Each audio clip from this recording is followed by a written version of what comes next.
Бараш над преворот за тоа кој ќе биде прволигаш следната сезона, екипата на Велешки борец или на Прилепска победа ќе се одигра на 2 јуни.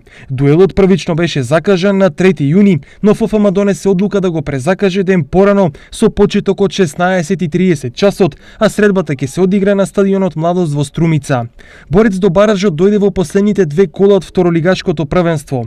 Најпрво славеше над Беласица во Велес, откако успеа да го победи шампионот со 3:0 по 15 кола без пораз за струмичани, а во последното коло славеше во крајно спорниот дуел со Каменица Саса, додека во Струмица се играше скандалозниот дуел меѓу Беласица и Брегалница, со што борец стана новиот патник во баражот.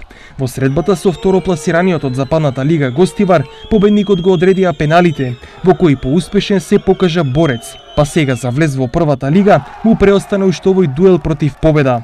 Од победа веќе излегоа со соопштение дека имаат високи очекувања од дуелот и дека доколку загубат не ја ни заслужуваат првата лига. Останувањето во прва лига е особено важно за победа, бидејќи од следната сезона се надеваат на буџетот за Европа, со кој планираат консолидација и засилување за прилепскиот тим. Она што и преостанува на фудбалската публика е да види кој ќе биде победникот од саботниот дуел. Овој пат да се надеваме на фер игра.